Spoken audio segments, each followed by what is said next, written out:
Hello दोस्तों, कैसे हैं आप लोग।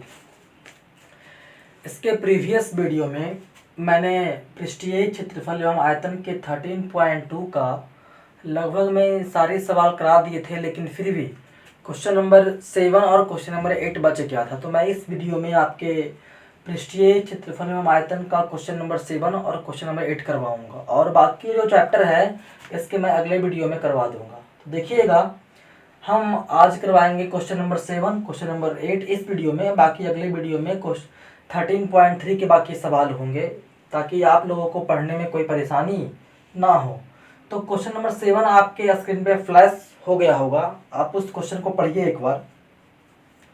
क्वेश्चन कह रहा है, एक ठोस में ऊंचाई 120 सेंटीमीटर और त्रिज्या 60 सेंटीमीटर वाला एक शंकु सम्मिलित है, जो 60 सेंटीमीटर त्रिज्या वाले एक अर्धगोले पर अध्यारोपित है। मतलब क्या बच्चों, मतलब क्या कि इस तरह से कोई एक आपका अर्धगोला है, और इस अर्धगोले पे इस तरह से एक शंकु को अध्यारोपित किया गया। आप देख रहे हैं ना, एक अर्धगोला है और अर्धगोले के ऊपर हमने एक शंकु को अध्यारोपित किया है। और इस शंकु के बारे में बोला है कि शंकु की जो ऊंचाई है, शंकु की ऊंचाई आपका दिया हुआ है 120 मीटर, 120 सेंटीमीटर। और इस अर्धगोले की त्रिज्या के बारे में बोला है क्या कि अर्धगोले की त्रिज्या है 60 सेंटीमीटर। अर्धगोले की त्रिज्या कितनी है?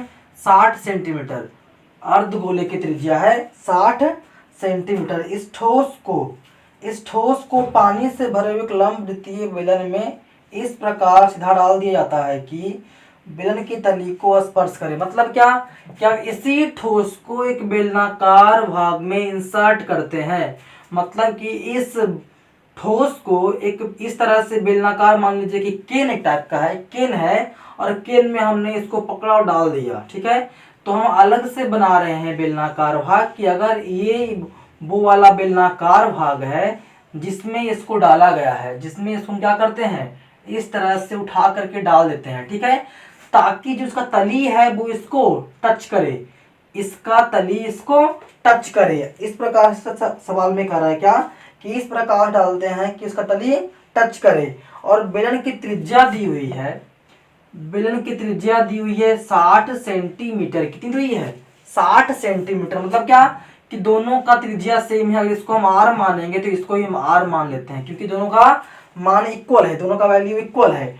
और बोल रहा है कि इसकी ऊंचाई कितनी है? इसकी ऊंचाई यहाँ से लेके यहाँ तक, मतलब कि यहाँ से लेके यहाँ तक आपकी इसकी ऊंचाई जो है 180 सेंटीमीटर है। इसकी ऊंचाई कितनी है? 180 सेंटीमीटर है। ठीक है, तो हम यहाँ लिखेंगे क्या, अर्धगोले की त्रिज्या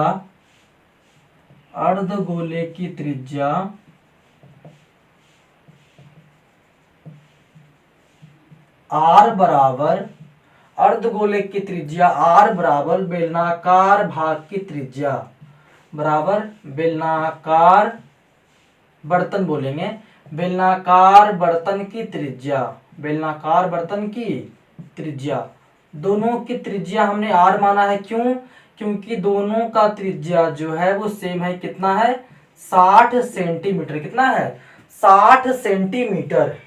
अब क्या बोल रहा है कि इसकी ऊंचाई 120 है, इसकी ऊंचाई 180 है। तो लिखेंगे क्या, शंकु की ऊंचाई कितनी है? शंकु की ऊंचाई h1 इक्वल टू 120 सेंटीमीटर, और बेलनाकार भाग की ऊंचाई, बेलनाकार भाग की ऊंचाई h2 इक्वल टू कितना है? 180 सेंटीमीटर। कितना है? 180 सेंटीमीटर। तो जो दिया हुआ था उसको हमने लिख लिया है। निकालना क्या है? निकालना है हमें कि बेलन में शेष बचे पानी का आयतन कितना होगा, कि बेलनाकार जो बर्तन है उसमें शेष पानी का आयतन आपका कितना आएगा। उस आयतन को हमें निकालनी है, उस आयतन को निकालने। तो क्या लिखेंगे, शेष बचे पानी का आयतन, शेष बचे पानी का आयतन कितना हो जाएगा, शेष बचे पानी का आयतन कितना होगा, इसके आयतन में हम इसके आयतन को घटाएंगे, मतलब कि बेलनाकार बर्तन का आयतन, बेलनाकार बर्तन का आयतन, बेलनाकार बर्तन का आयतन माइनस इस शंकु का आयतन प्लस अर्धगोला के आयतन को ऐड करेंगे, तभी हमें इस ठोस का आयतन प्राप्त होगा। तो शेष बचे पानी का आयतन इक्वल टू बेलनाकार बर्तन का आयतन माइनस शंकु का आयतन, शंकु का आयतन प्लस में अर्धगोला का आयतन, प्लस में अर्धगोला का आयतन, प्लस में अर्धगोला का आयतन, अर्धगोला का आयतन। अब क्या करेंगे कि बेलनाकार बर्तन का आयतन का क्या लिखेंगे फॉर्मूला, लिखेंगे पाई आर स्क्वायर एच होता है ना, पाई आर स्क्वायर एच होता है। तो आर स्क्वायर हमने सबके लिए आर माना, लिखेंगे आर स्क्वायर। जहां पे एच लिखते हैं, जहां पे एच लिखते हैं वहां क्या लिखे हैं, हमने लिखा है H2, तो लिखेंगे पाई आर स्क्वायर H2 माइनस शंकु का आयतन कितना होता है 1/3 pi r square, r square, r का वैल्यू कितना है, शंकु में आर का वैल्यू कितना माने हैं, शंक्वाकार भाग का आर का वैल्यू भी वही है, तो आर स्क्वायर, और एच तो क्या मानेंगे H1, तो 1/3 pi r square H1 plus अर्धगोला का आयतन कितना होगा, अर्धगोला का होता है आयतन 2/3 pi r cube, 2/3 pi r Q.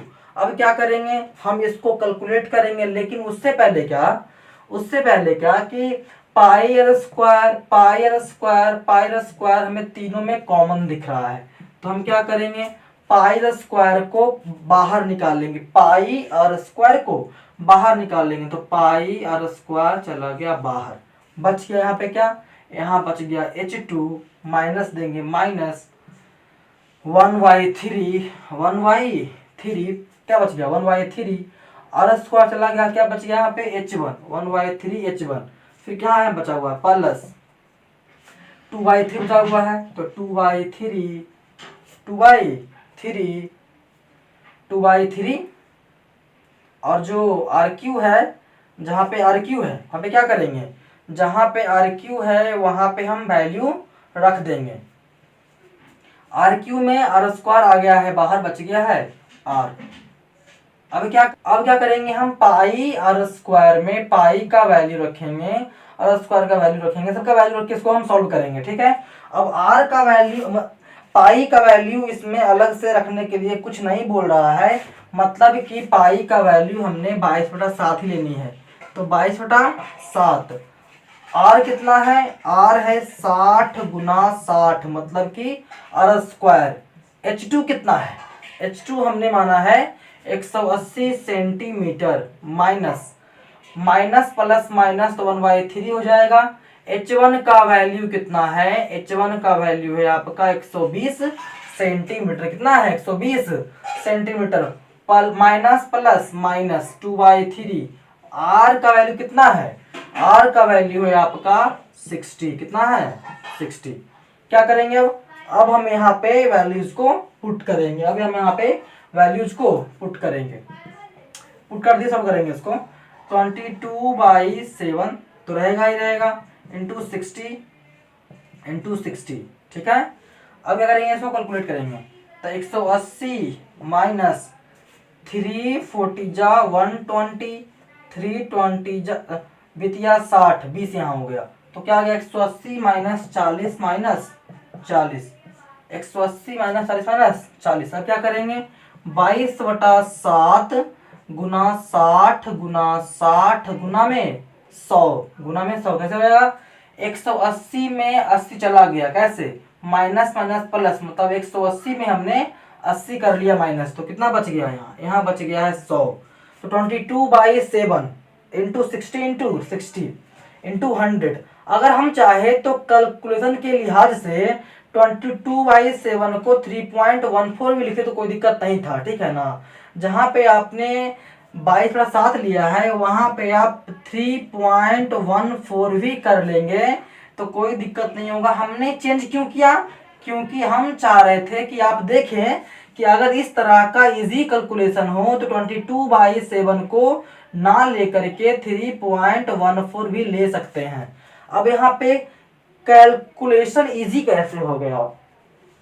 क्योंकि यहाँ पे 3.14 है, इसको मल्टीप्लाई कर देंगे 100 से, कितना हो जाएगा? 314 को गुना करेंगे हम कितना से? हम गुना करेंगे कितना से? 60 से, 60 से जब मल्टीप्लाई करेंगे तो आप मल्टीप्लाई करके देख सकते हैं कि हम 314 को मल्टीप्लाई करेंगे सर्वप्रथम 36 से, जब मल्टीप्लाई करेंगे तो 6 का 24 का 4 बाकी 2, 6 का 6 2 8 छतिया 18, 4 तिया 12 का 2 बाकी 1, 3 का 3 1 4, 3 तिया 9, 4 0 8 13 3 बाकी 1, यहाँ आएगा 11। कितना आ गया? 11 3 यानी कि 11304, 11304। यहाँ पे 0, यहाँ पे 0 देंगे, यहाँ पे 0 देंगे, यहाँ 0 देंगे। इतना सेंटीमीटर क्यूब, इतना सेंटीमीटर क्यूब। यह आपका बच गया उससे, उसमें बचा पानी का आयतन। किसमें? इस बर्तन में बचे पानी का आयतन। ये सेंटीमीटर क्यूब में आया है। आप चाहें तो इसे मीटर क्यूब में भी निकाल सकते हैं। कैसे निकालेंगे? हम क्या करेंगे कि इसको अगर क्यूब में निकालना है तो 100 इंटू 100 इंटू 100 3 बार डिवाइड करेंगे। क्यों? क्योंकि हमें पता है कि 1 centimetre cube 1000 centimetre cube 100 centimetre cube equal to कितना होता है? 1 मीटर क्यूब। कितना होता है? 1 मीटर क्यूब। तो क्या करेंगे यहाँ पे? 11304 100 डबल 0 है बाई 100 बाई 100 बाई 100, ये क्या हो गया? इतना मीटर क्यूब, इतना मीटर क्यूब। इसे क्या? 2 0 तो पॉइंट यहाँ, 2 0 पॉइंट यहाँ, 2 0 पॉइंट यहाँ, मतलब कितना हो जाएगा? 1.1304 मीटर क्यूब, 1.1304 मीटर क्यूब। आपका क्वेश्चन नंबर 7 का आंसर ये रहा। वीडियो को पॉज कीजिए, इसको नोट कीजिए, और अगला क्वेश्चन आपके स्क्रीन पे ये रहा। अगला क्वेश्चन को आप लोग ध्यान से पढ़िए, तब तक हम इसको साफ कर लेते हैं।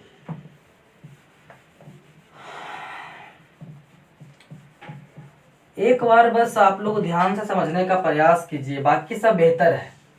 और जितना भी आगे मैं पढ़ाऊंगा वो सब एक बड़े बोर्ड पे होगी। अभी थोड़ा सा रिसोर्सेज का अभाव है, इस कारण से भले आपको थोड़ा सा प्रॉब्लम हो रहा होगा देखने में, लेकिन जब हमारे पास रिसोर्सेज का अभाव नहीं होगा तो आप बेहतर ढंग से पढ़ पाएंगे। चलिए, आप लोगों ने क्वेश्चन नंबर 8 पढ़ लिया होगा, मैं पढ़ता हूँ। एक गोलाकार कांच के बर्तन की एक बेलन के आकार की गर्दन है। मतलब आप लोगों ने अगर कभी केमिस्ट्री के लैब गए होंगे तो वहां देखा होगा आप लोगों ने। अगर आप लोग कभी केमिस्ट्री के लैब में गए होंगे तो आपने देखा होगा कुछ इस तरह का एक बर्तन होता है, कुछ इस तरह का एक बर्तन होता है। देखा कि नहीं? आप लोगों ने देखा ही होगा। इस तरह का एक बर्तन होता है जो क्या होता है, जो एक गोले के ऊपर एक बेलन को इस बेलनाकार टाइप का बना होता है मुहाना। ठीक है, एक क्या है, गोला के आकार का, पूरा गोल आकार का एक कांच का बर्तन है जिसके मुहाने जो है वो बेलनाकार भाग के बने हैं, वो बेलन के बने हैं। ठीक है ना? एक गोलाकार कांच के बर्तन की एक बेलन के आकार की गर्दन है जिसकी लंबाई 8 सेंटीमीटर है। मतलब कि यहाँ से लेके यहाँ तक की लंबाई जो है वो कितनी है? वो है 8 सेंटीमीटर। और इसका व्यास दिया हुआ है 2 सेंटीमीटर। मतलब कि जो इसकी त्रिज्या है बच्चों, इसे मानते हैं R1, इसकी त्रिज्या कितनी हो जाएगी? 2/2। मतलब कितना जाएगा? आ जाएगा आपका 1 सेंटीमीटर, 1 सेंटीमीटर आपका इसका त्रिज्या आ जाएगा। और क्या दिया हुआ है कि गोलाकार भाग का व्यास जो है वो 8.5 सेंटीमीटर है। मतलब कि इसका जो व्यास है वो 8.5 सेंटीमीटर यहाँ पे इसका त्रिज्या है, इसका त्रिज्या है। इसमें भरे जा सकने वाले पानी का माप ज्ञात करें। एक बच्चे ने यहाँ ज्ञात किया कि इस बर्तन का आयतन 345 सेंटीमीटर क्यूब है। जांच कीजिए कि उस बच्चे का उत्तर सही है या नहीं। या मानते हुए कि उपरोक्त मापक का आंतरिक मापक जो पाई का वैल्यू है यहाँ पे हमें 3.14 लेनी है और चेक करना है क्या कि एक बच्चे ने इसका जो वैल्यू लाया है वो 345 सेंटीमीटर क्यों लाया है। ठीक है ना, ये क्वेश्चन नंबर 8 है। यहाँ क्या लिखेंगे, सबसे पहले लिखेंगे क्या कि गोलाकार भाग की त्रिज्या, गोलाकार भाग की त्रिज्या कितना होगा। इसको तो हम पहले R1 मार चुके हैं, R1 मान चुके हैं, इसे मानेंगे R2, इसे मान लेते हैं R2 कि गोलाकार भाग की त्रिज्या कितनी है। R2 वैल्यू कितना है 8.5, 8 व्यास दिया हुआ 8.5, सॉरी इसका व्यास 8.5 है। अगर हम इसकी त्रिज्या निकालेंगे कितना जाएगा 8.5/2 मतलब 4.25 सेंटीमीटर, कितना हो जाएगा आ जाएगा आपका 4.25 सेंटीमीटर। अब क्या है बेलनाकार भाग की ऊंचाई, बेलनाकार भाग की ऊंचाई कितनी है, बेलनाकार भाग की ऊंचाई इसे मानते हैं h, कितना है 8 सेंटीमीटर। बेलनाकार भाग की त्रिज्या, बेलनाकार भाग की त्रिज्या इसे बोलते हैं R1, कितना है 1 सेंटीमीटर, 1 सेंटीमीटर। अब इसमें अटे जा सकने वाले पानी का आयतन मतलब कि इस बर्तन में कितना पानी आ सकता है हमें निकालना है उसका आयतन। तो क्या करेंगे, क्या करेंगे लिखेंगे बर्तन का आयतन, लिखेंगे बर्तन का आयतन, बर्तन का आयतन, या फिर लिखेंगे इसमें आ जा सकने वाली पानी का आयतन। तो क्या होगा इसका गोला का आयतन, गोला का आयतन या गोलाकार लिखेंगे यहाँ पे, गोलाकार बर्तन का आयतन या गोला का आयतन प्लस में बेलन का आयतन या बेलनाकार भाग का आयतन, लिखेंगे बेलनाकार भाग का आयतन, भाग का आयतन। तो गोला का आयतन मतलब कि गोलाकार बर्तन का जो आयतन होगा उसका होता है फॉर्मूला 4/3 पाई। अब हमने इसके लिए त्रिज्या का मान कितना लिया है R2 लिया है, तो 4/3 पाई RQ मतलब कि R2 का Q प्लस प्लस बेलनाकार भाग का आयतन कितना होगा पाई, इसके R को त्रिज्या को हमने बोला है R1, तो पाई R1 का स्क्वायर और h तो h ही है। पाई को हम यहाँ से ले लेंगे कॉमन, तो पाई ले लेंगे कॉमन, क्या बच गया 4/3 R2 का होल क्यूब प्लस R1 का स्क्वायर इंटू h, R1 का स्क्वायर इंटू h। अब क्या करेंगे पाई का वैल्यू हमें लेना है 3.14, कितना लेना है 3.14, 4/3 R क्यूब, R2 का क्यूब कितना होगा R2 का क्यूब मतलब कि 4.25 का क्यूब, तो 4.25 का क्यूब प्लस R1 का स्क्वायर, कितना है R1, R1 आपका 1 है तो 1 का स्क्वायर इंटू कितना है h 8 ही है। क्या करेंगे अब देखिए यहाँ पे हम सब सारे को कर रहे हैं कैलकुलेट, तो 3.14 4/3 और अगर 4.25 का हम क्यूब निकालेंगे तो आपका आएगा 76.765425, कितना आएगा 76.765625। आप चाहे तो इसे मल्टीप्लाई कर सकते हैं, 4/3 मल्टीप्लाई बाई 76.765625 प्लस 1 का स्क्वायर 1 इंटू 8, ठीक है। अब हम इसे मल्टीप्लाई करेंगे, जब हम इसको इससे मल्टीप्लाई करेंगे बच्चों तो आएगा आपका 321.392। हमने इसको मल्टीप्लाई किया है इससे 321.392, कैसे इसको मल्टीप्लाई करेंगे तो ऑटोमेटिकली क्या हो जाएगा, तीन अंक के बाद ही पॉइंट आएगा यहाँ पे। अगर इस तरह से करेंगे तो 321.392 प्लस में जब इससे मल्टीप्लाई करेंगे तो ये आएगा आपका 25.12। थोड़ा सा इसमें कैलकुलेशन है, हमने क्या किया है कि पहले कैलकुलेट कर लिया है तब मैं इतना इजी लिख पा रहा हूँ। आप चाहे तो इसे मल्टीप्लाई कर सकते हैं, सिर्फ यहाँ पे मल्टीप्लिकेशन ही है। जब इसे हम सम कर देंगे तो आपका आएगा 346.512 सेंटीमीटर क्यूब।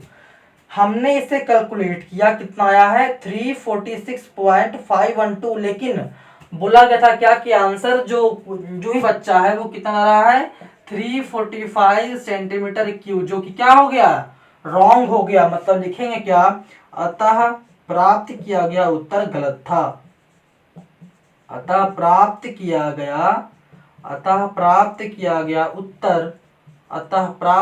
गया उत्तर क्या था, गलत था। ठीक है, आप लोग वीडियो को पॉज कीजिए और इसे नोट कीजिए, और हो सके तो कैलकुलेशन को खुद से करने का प्रयास कीजिएगा। यहाँ पे मल्टीप्लिकेशन थोड़ा सा है लेंदी टाइप का, आप लोग मल्टीप्लाई कर लीजिएगा इसको। बाकी हम आते हैं अगले चैप्टर के साथ 13.3, जो आपके अगले वीडियो में है।